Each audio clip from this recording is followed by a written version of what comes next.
The sun shines bright. You guys know how much I love a good hoax, because there's nothing like a hoax to expose what somebody really thinks about things, what they really are willing to believe without one shred of evidence. Because if you believe something, you don't have any reason to believe in it, well, that's all about hostility. That's all about hatred. That's all about all sorts of bad things that adults shouldn't be believing in. Anyway, we got a couple of good hoaxes here. Why don't we move down to good old Louisville, Kentucky? This happened almost a week ago. There was a black school and a semi-black school having a football game. Somebody at the semi-black school, 33% black, they brought a watermelon to the game.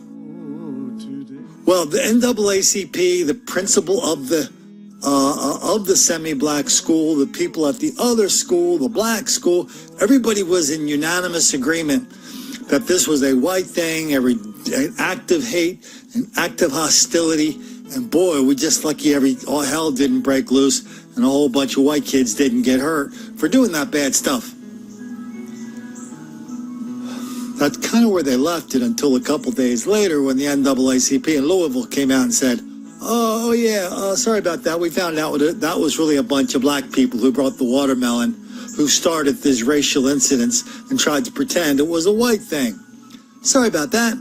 It's almost like it didn't make any difference. Everybody that, the day before had been condemning this act of racial hostility, racial hatred. They were still kind of condemning it, but they were kind of saying, well, I guess we need to give our kids a lot more education.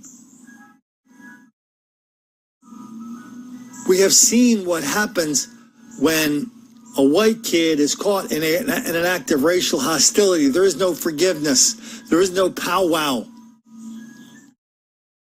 There is no everybody coming around together and singing Kumbaya, but that's what happened here.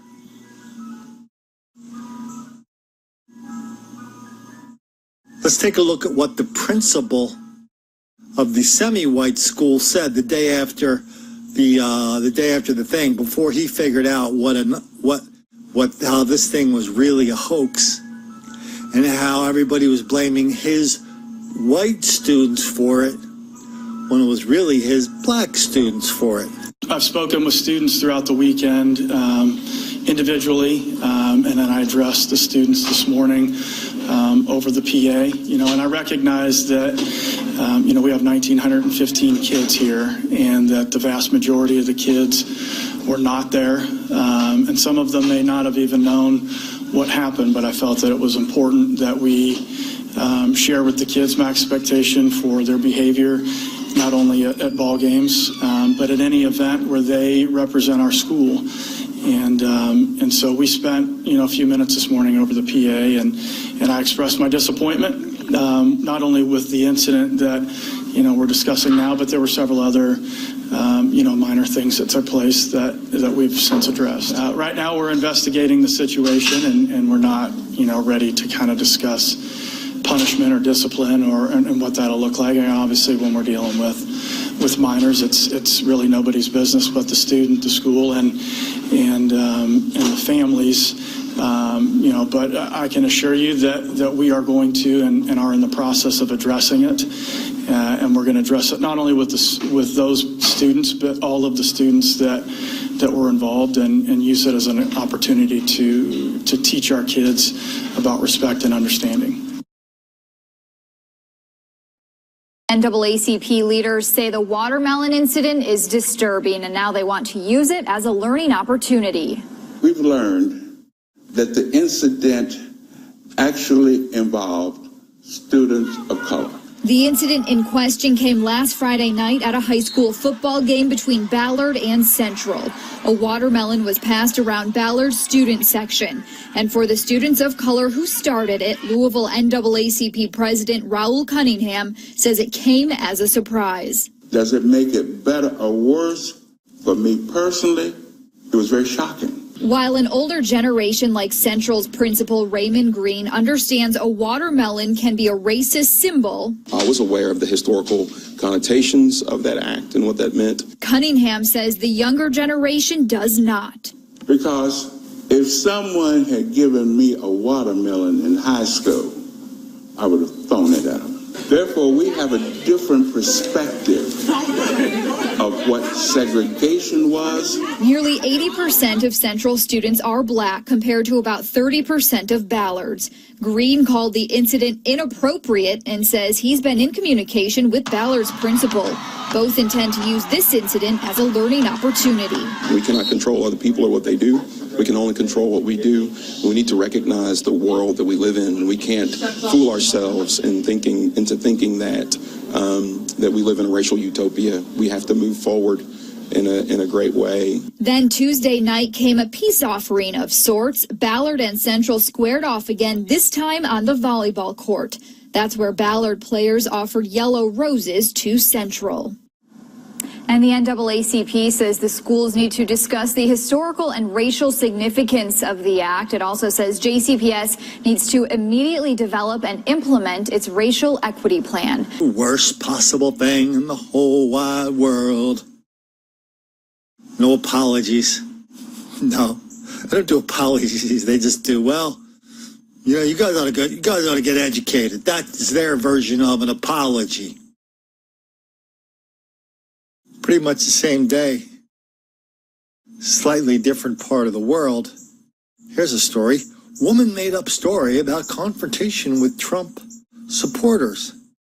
And the story goes on to say about how she was driving around. Here's where the story gets weird. She's driving around.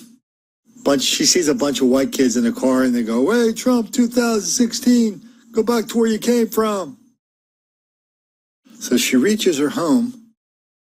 Somehow, the next part gets kind of fuzzy, but here's what happened.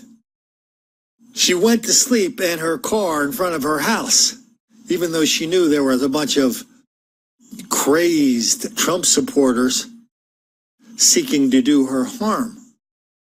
So she goes to sleep, wakes up, finds her tires are slashed. She calls the cops. Didn't take the cops that long to figure out this tissue-thin story was just another story of black on white on black violence and hostility. That was one big fat hoax. But what an insight into how eager, how urgent, how desperate so many people are to be a victim of this racial violence, of this racial animosity. How easy it is for so many people who should know better to believe it. You know, every time I see one of these pictures, stories of a hoax, I always remember the first and only rule of journalism. If your mother says she loves you, check it out. I mean, what did we just see over the weekend? This is a small example of it. What did we see over just a couple of days ago? The New York Times runs an article saying Nikki Haley paid $57,000 in tax money for a bunch of drapes at her lush digs at a hotel in downtown Manhattan. Of course, not only wasn't it true, if you go back to the New York Times, you'll see the New York Times and when they did a story about her predecessor, her Obama predecessor, they took everything that was bad about Nikki Haley living the high life in this beautiful place, and they took that really bad thing, and they made it a virtue about her predecessor. Oh, there's Susan Rice. What's her name? I forget her name. The previous UN person.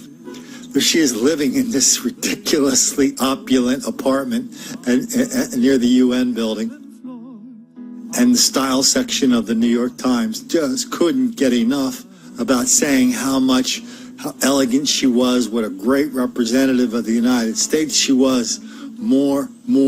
How do you like it? More. And Nikki Haley, and they see Nikki Haley doing the exact same thing with stuff her predecessor bought, and they cannot heap on the scorn and condemnation fast enough, We will sing one song for because they know Kentucky home. even when you make false allegations, even when you talk about hoaxes, even when you let you print this hoax and repeat this hoax without one scintilla of proof, they know that'll never make the black kids angry.